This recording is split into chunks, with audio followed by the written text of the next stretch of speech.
नमस्कार दोस्तों, स्वागत है आपका संवाद लाइव चैनल पर। आज हम पढ़ेंगे कक्षा 9 हिंदी विषय की कृतिका का पाठ नंबर 2 मेरे संग की औरतें, जिसकी लेखिका है श्रीमती मृदुला गर्ग, जिसके एडिटर और संपादक है डॉक्टर श्रवण कुमार गोथ्याल। तो आइए शुरू करते हैं।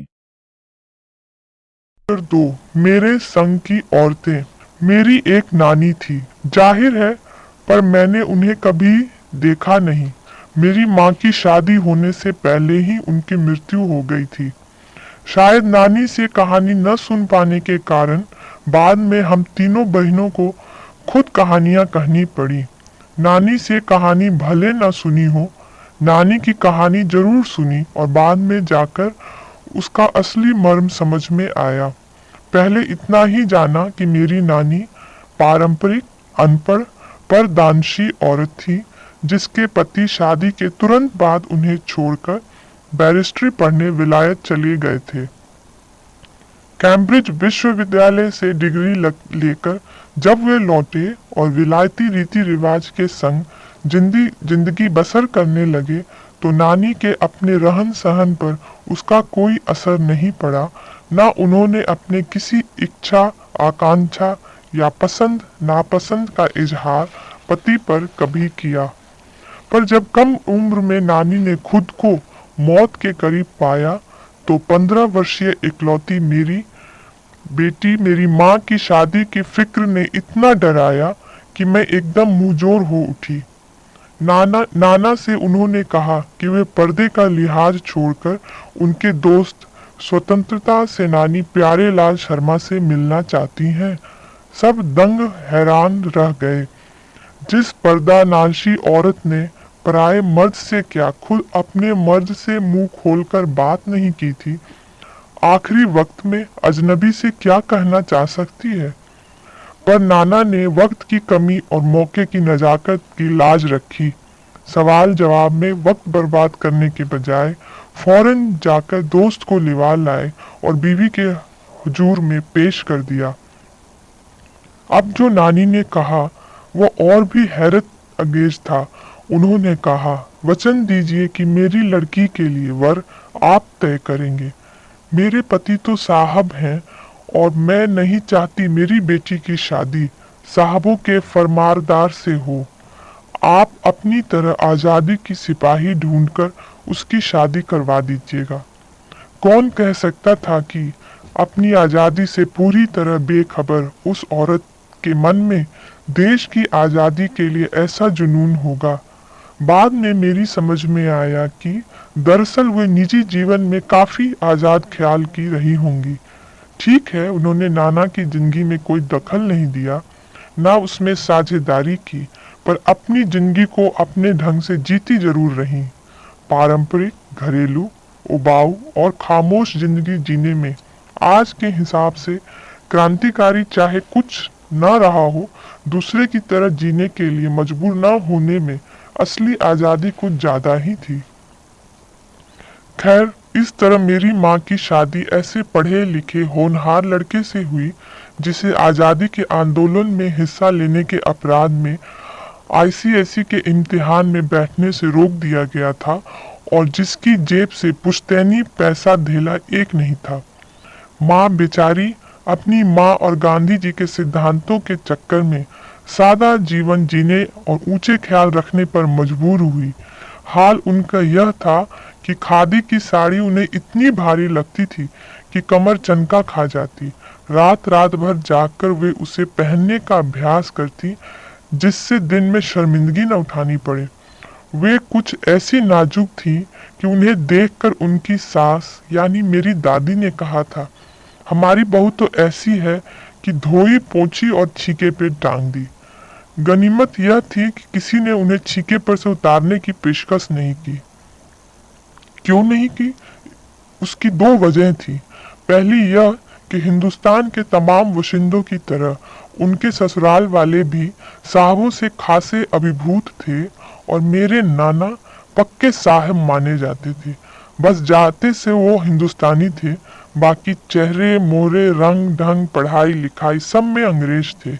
मजे की बात यह थी कि हमारे देश में आजादी के जंग लड़ने वाले ही अंग्रेजों के सबसे बड़े प्रशंसक गांधी, नेहरू हो या मेरे पिताजी के घर वाले।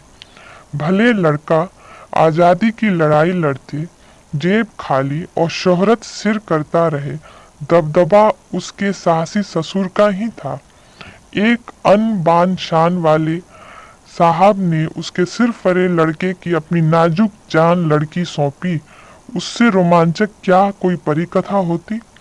नानी की सनक भरी आखिरी ख्वाहिश और नाना की रजामंदी, वे रोमांचक उपकथाएं थी जो कहानी के तिलिस्म और गाढ़ा बना चुकी थी। दूसरी वजह माँ की अपनी शख्सियत थी। उनमें खूबसूरती, नजाकत, गैर दुनियादारी के साथ ईमानदारी और निष्पक्षता कुछ इस तरह घुली मिली थी कि वे परी जात से कम जादुई नहीं मालूम पड़ती थी। उनसे ठोस काम करवाने की कोई सोच भी नहीं सकता था। हाँ, हर ठोस और हवाई काम के लिए उनकी जुबानी राय जरूर मांगी जाती थी और पत्थर की लकीर की तरह निभाई भी जाती थी। मैंने अपने दादी को कई बार कहते सुना था, हम हाथी पे हल न जुतवाए करत थे, हम पे बैल हैं। बचपन में ही मुझे इस जुमले का भाव अर्थ समझ में आ गया था जब देखा कि हम बच्चों की ममता तालु परवरिश के मामले में माँ के सिवा घर के सभी प्राणी मुस्तैद रहते थे। दादी और उनकी जिठानियां ही नहीं, खुद मर्द जात पिताजी भी। पर ठोस काम न करने का यह मतलब नहीं था कि माँ को आजादी का जुनून कम था। वह भरपूर था और अपने तरीके से वे उसे भरपूर निभाती रही थी। जाहिर है कि जब जुनून आजादी का हो तो उसे निभाना भी आजादी से ही चाहिए। जिस तिस से पूछकर उसके तरीके से नहीं, खुद अपने तरीके से। हमने अपनी माँ को कभी भारतीय माँ जैसा नहीं पाया।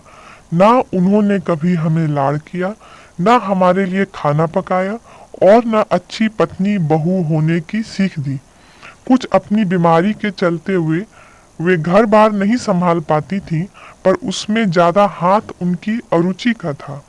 उनका ज्यादा वक्त किताबें पढ़ने में बीतता था, बाकी वक्त साहित्य चर्चा में या संगीत सुनने में, और वे ये सब बिस्तर पे लेटे लेटे किया करती थी।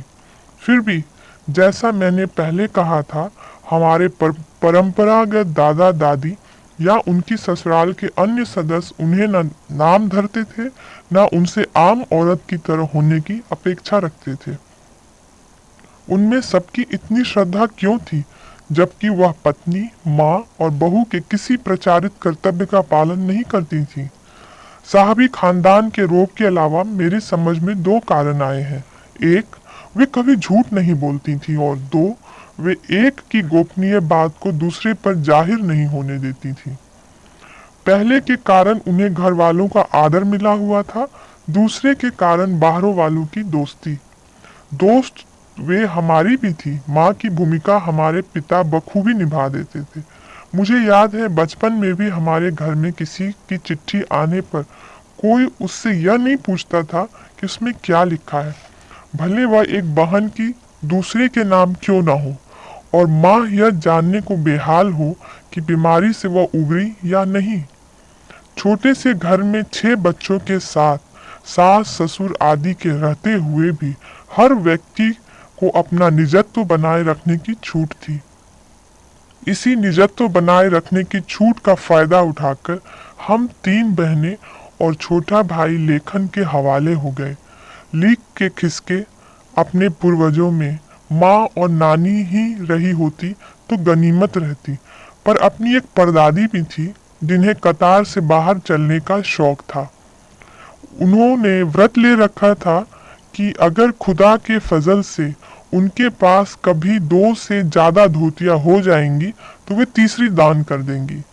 जैन समाज में अपरिग्रह की सनक बिरादरी बाहर हरकत नहीं मानी जाती, इसलिए वहां तक तो ठीक था, पर उनका असली जलवा तब देखने को मिला जब मेरी माँ पहली बार गर्भवती हुई। मेरी परदादी ने मंदिर में जाकर मन्नत मांगी कि उनकी पतोहू को पहला बच्चा लड़की हो। यह गैर रवायती मन्नत मांगकर ही उन्हें चैन नहीं पड़ा। उसे भगवान और अपने बीच पोशीदा रखने के बजाय सरेआम उसका ऐलान कर दिया। लोगों के मुंह खुले के खुले रह गए। उनके फितूर की कोई वाजिब वजह ढूंढे न मिली।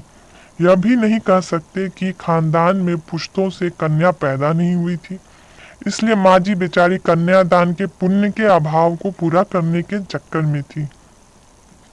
क्योंकि पिताजी को ही नहीं, दादाजी को भी बहनें मौजूद थी। हाँ, पहला बच्चा हर बहू का बेटा होता रहा था।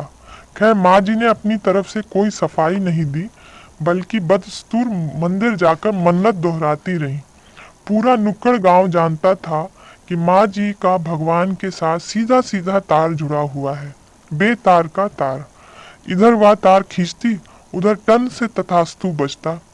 मेरी दादी तो पहली मर्तबा में ही तैयार हो गई थी कि गोद में खेलेगी तो पोती, पर माँ जी की आरजू किस कदर रंग लाएगी उसका उन्हें गुमान न रहा होगा।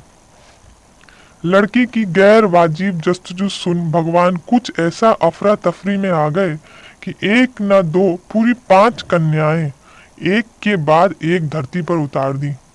भगवान को क्या कहें, माँ जी के सामने तो नामी चोर भी अफरा तफरी में आ जाते थे। माँ जी और नामी चोर का किस्सा होश संभालने के बाद मैंने कई बार सुना था। चोर के दीदार की खुशनसीबी भी हाथ आई थी। हुआ यूं था कि किसी शादी के सिलसिले में नुक्कड़ की हवेली के तमाम मर्द बारात में दूसरे गांव गए हुए थे। औरतें सज धज कर रत जगह मना रही थीं। नाच गाने और ढोलक की थाप के शोर में नामी चोर कब सेंध लगाकर हवेली में घुसा किसी को खबर न हुई। पर चोर था बदकिस्मत। जिस कमरे में घुसा उसमें माजी सोई हुई थी। औरतों के शोर से बचने को वे अपना कमरा छोड़ दूसरे में जा सोई थी। चोर बेचारा तमाम जुग्रफिया दिमाग में बिठला कर उतरा था। उसे क्या पता था कि इतनी बूढ़ी बड़ी पुरखिन जगह बदल लेगी। खैर, बुढ़ापे की नींद ठहरी। चोर के दबे पांव की आहट से ही खुल गई। कौन? माँ जी ने इत्मीनान से पूछा। जी मैं। चोर ने युगों से चला आ रहा पारंपरिक असंगत जवाब दिया। पानी पिला, माँ जी ने कहा। जी मैं। चोर झिझक कर रह गया। तब तक माँ जी बिस्तर के बराबर में टटोल कर देख चुकी थी लोटा खाली था। ऐसा कर उन्होंने कहा, यह लोटा ले और कुएं से पानी भर ला, पर देख कपड़ा कस कर बांधे रखियो और तरीके से छानियो। चोर घबरा गया। अंधेरे में उन्होंने कैसे जाना कि उसके मुंह पर कपड़ा बंधा है और कमर में भांग। भगवान से उनका तार जुड़े होने की खबर उसे भी थी, पर बुढ़िया भांग भी छानती होगी एकदम यकीन न हुआ। इसी से कुछ हैरान परेशान हो उठा। जल्दी कर भाई। तभी माँ जी ने कहा, बड़ी प्यास लगी है। पर मैं तो चोर हूँ। मारे घबराहट और धर्म संकट के चोर सच कह गया। हुआ करे, माँ जी ने कहा। प्यासे को पानी तो पिला, पर देख मेरा धर्म न बिगाड़ियो। लोटे के मुंह से कपड़ा न हटाइयो। हाथ रगड़ कर धो लीजो और पानी कपड़े से छान कर भरियो। आप चोर के हाथ का पानी पी लेंगी? कहा ना, रगड़ के धो लीजो। सब नाच गाने में लगे हैं। तेरे और भगवान के सिवा कौन धरा है जो पिलाएगा? भगवान वहीं कहीं उसके बराबर में धरे हैं। सुनकर चोर कुछ ऐसा बकाया कि लोटा उठाकर चल दिया। पूरी एहतियात के साथ पानी भरकर लोटा तो पहरेदार ने धर दबोचा। कुएं पर देख लिया गया था। तब माँ जी ने लोटे का आधा पानी खुद पीकर बाकी चोर को पिला दिया और कहा, एक लोटे से पानी पीकर हम माँ बेटे हुए। अब बेटा चाहे तू चोरी कर चाहे खेती। बेचारा बेटा किस लायक रह गया होगा। सो रोमांचक धंधा छोड़ खेती से लगा।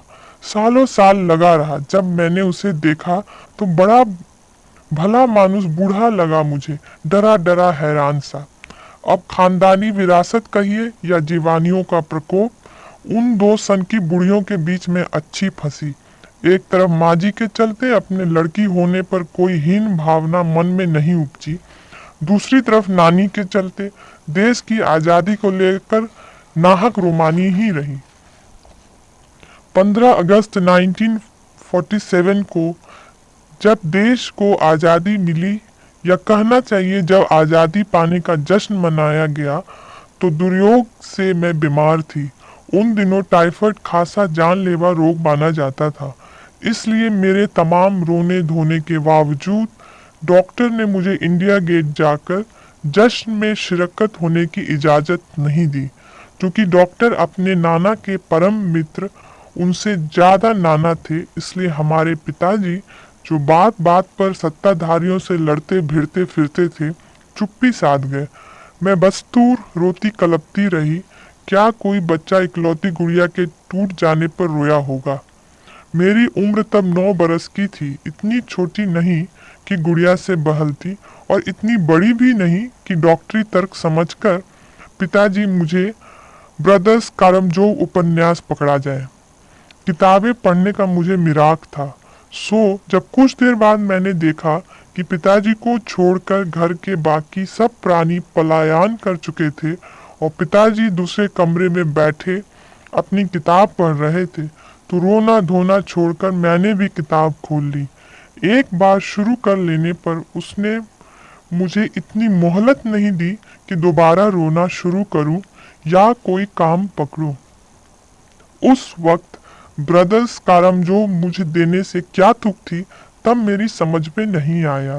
किताब कितनी समझ में आई वह अब तक नहीं जानती, क्योंकि उसके बाद इतनी बार पढ़ी कि सारे पाठ आपस में गड़मड़ हो गए। कितना पहली बार पल्ले पड़ा, कितना बाद में कहना मुश्किल है, पर इतना विश्वास के साथ कह सकती हूँ कि उसका एक अध्याय, जो बच्चों पर होने वाले अनाचार अत्याचार पर था, मुझे पहली बार में लगभग कंठस्थ हो गया था। उम्र के हर पड़ाव पर वह मेरे साथ रहा और मेरे लेखन के एक महत्वपूर्ण भाग को प्रभावित करता रहा। जैसे जादू का कालीन मेरा नाटक नहीं, वह 3 किलो की छोरी जैसी कहानियां, वह कठगुलाब उपन्यास के कई अंश। माँ जी की मन्नत का असर रहा होगा कि मैं ही नहीं, मेरी चारों बहनें भी लड़की होने के नाते किसी हीन भावना का शिकार नहीं हुई। नानी, माँ और परदादी की परंपरा बरकरार रखते हुए लीक पर चलने से भी इनकार किए रही। पहली लड़की जिसके लिए मन्नत मांगी गई थी वह मैं नहीं, मेरी बड़ी बहन मंजुल भगत थी। घर का नाम था रानी, बाहर का मंजुल, लेखिका अवतार हुआ मंजुल भगत। क्योंकि लिखना शादी के बाद शुरू किया और अपना नाम बदलकर पति का ग्रहण करने में कोई हीन भावना आड़े नहीं आई, इसलिए पैदाइशी जैन नाम छोड़ भगत बनी।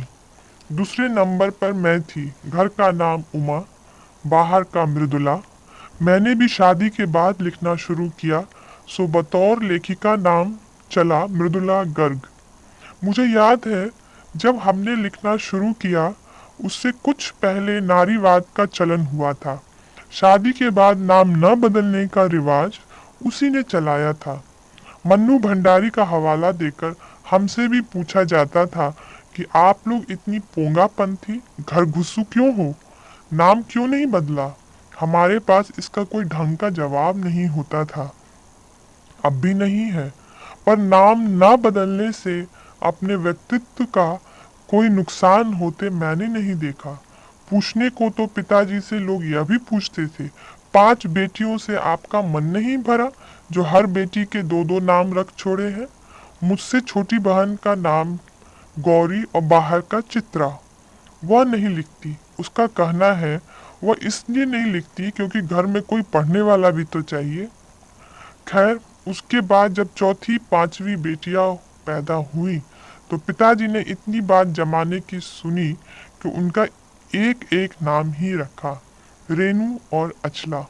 5 बहन के बाद एक भाई हुआ, राजीव।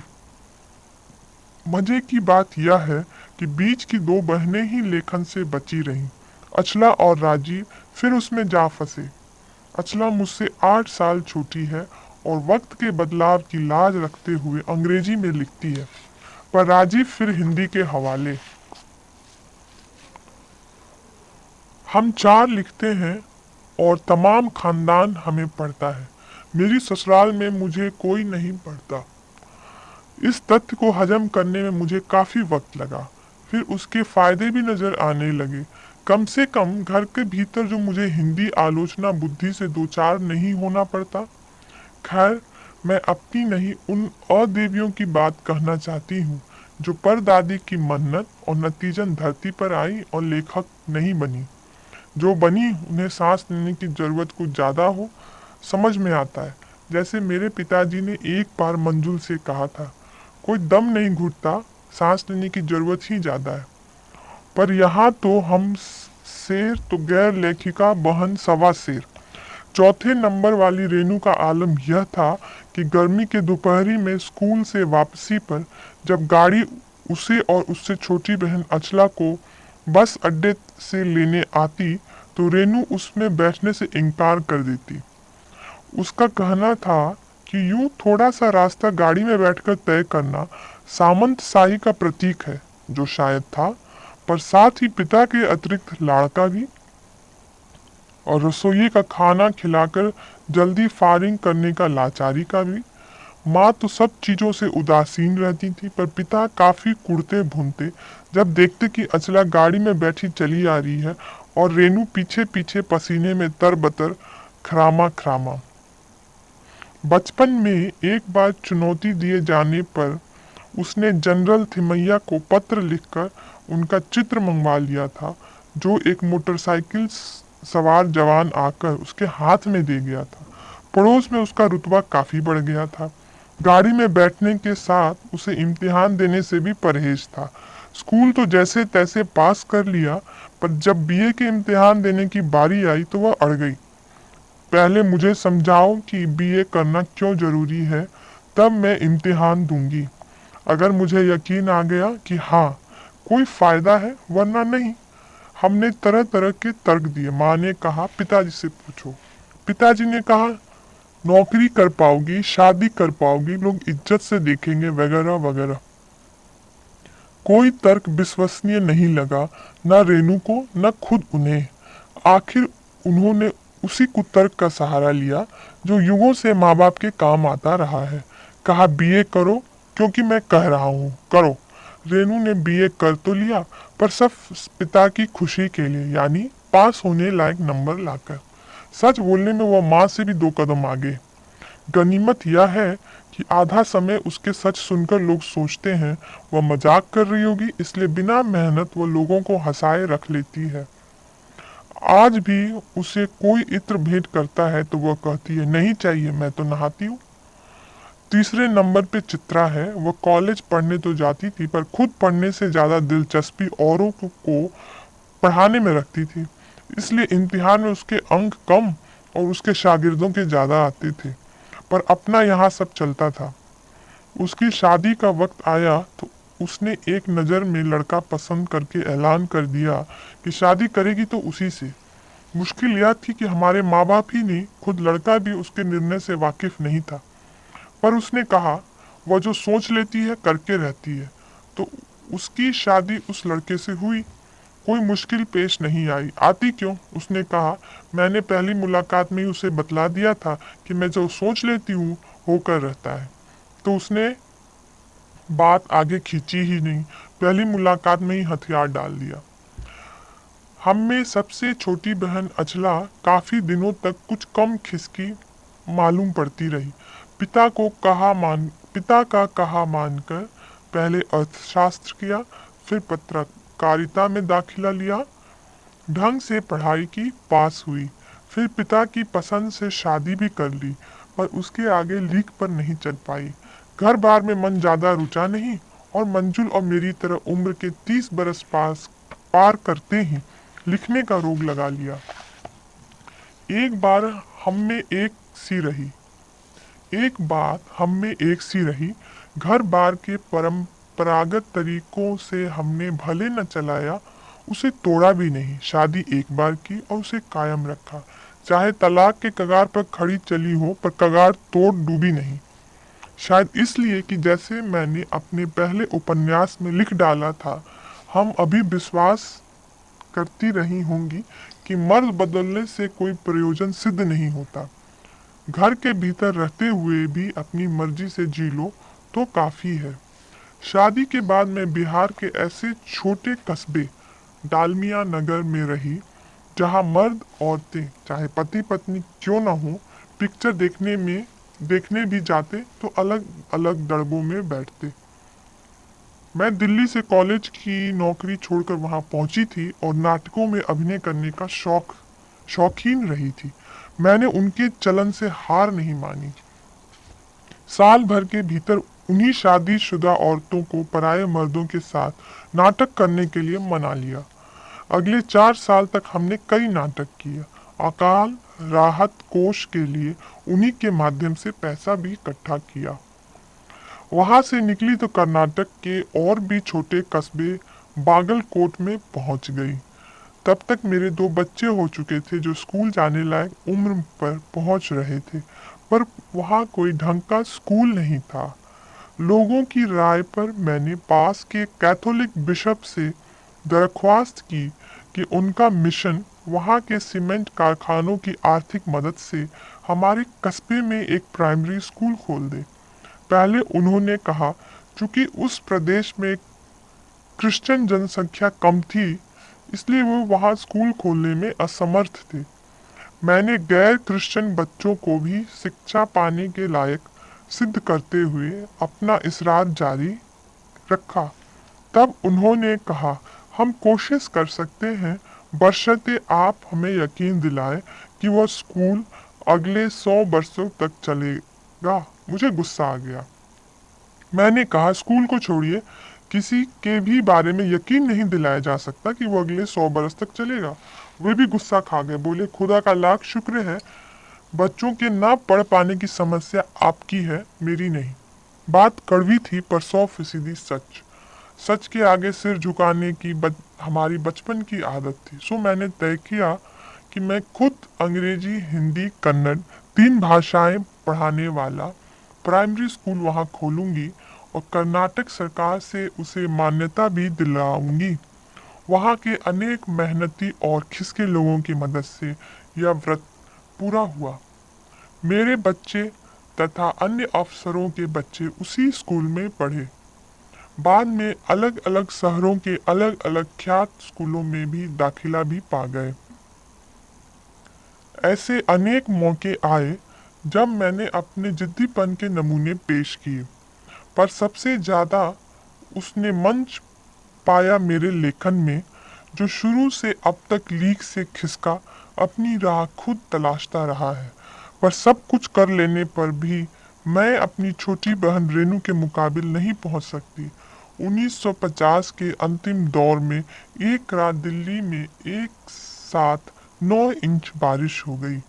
दिल्ली की खासियत यह रही है कि थोड़ा पानी बरसते ही वहां के नाले पर नालों में बाढ़ आ जाती है, पुलों के नीचे पानी भर जाता है और तमाम यातायात ठप हो जाता है। इस कयामती बारिश के बाद तो सरकारी दफ्तरों के पहले तल्लों से फाइलें पानी में तैर आई थीं। अगली सुबह किसी तरह का कोई वाहन सड़क पर नहीं निकला था। जाहिर है कि रेनू के स्कूल की बस भी उसे लेने नहीं आई। रेनू ने कहा, कोई बात नहीं, मैं पैदल चली जाऊंगी।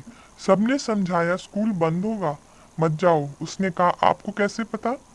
इस सवाल का माकूल जवाब किसी के पास नहीं था।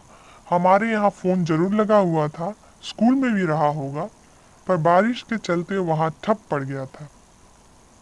तो रेनू अकेली पैदल स्कूल चल दी। गनीमत यह थी कि बारिश एक मुश्त होने के बाद थम गई थी। सड़कों पर पानी था पर और बरस नहीं रहा था। तो रेनू 2 मील पैदल चलकर स्कूल पहुंची। जैसे हमने कहा था वो बंद था। चौकीदार रेनू को देखकर दंग रह गया, पर रेनू को कोई मलाल नहीं था और वापस 2 मील चलकर घर पहुंच गई। सबने कहा, हमने पहले ही कहा था। उसने कहा, स्कूल बंद था तो मैं वापस आ गई, इसमें आपका कहना कहाँ से आ गया? सोचती हूँ कैसे रोमांच का अनुभव हुआ होगा उसे उस दिन। जगह जगह पानी से लब लब करते सुनसान शहर में निचाट अकेले अपनी धुन में मंजिल की तरफ चलते चले जाना। सच, अकेलेपन का मजा ही कुछ और है। प्रश्न अभ्यास। प्रश्न 1। लेखिका ने अपने नानी को कभी देखा भी नहीं, फिर भी उनके व्यक्तित्व से वो क्यों प्रभावित थी? प्रश्न 2। लेखिका की नानी की आजादी के आंदोलन में किस प्रकार की भागीदारी रही? प्रश्न 3। लेखिका की माँ परंपरा का निर्वाह न करते हुए भी सबके दिलों पर राज करती थी। इस कथन के आलोक में लेखिका की माँ की विशेषताएं लिखिए और लेखिका की दादी के घर के माहौल का शब्द चित्र अंकित कीजिए। प्रश्न 4, आप अपनी कल्पना से लिखिए कि परदादी ने पतोहू के लिए पहले बच्चे के रूप में लड़की पैदा होने की मन्नत क्यों मांगी। प्रश्न 5, डराने धमकाने, उपदेश देने या दबाव डालने की जगह सहजता से किसी को भी सही राह पर लाया जा सकता है। पाठ के आधार पर तर्क सहित उत्तर दीजिए। प्रश्न 6, शिक्षा बच्चों का जन्मसिद्ध अधिकार है। इस दिशा में लेखिका के प्रयास का उल्लेख कीजिए। प्रश्न 7, पाठ के आधार पर लिखिए कि जीवन में कैसे इंसानों को अधिक श्रद्धा भाव से देखा जा सकता है। प्रश्न 8, सच अकेलेपन का मजा ही कुछ और है। इस कथन के आधार पर लेखिका की बहन एवं लेखिका के व्यक्तित्व के बारे में अपने विचार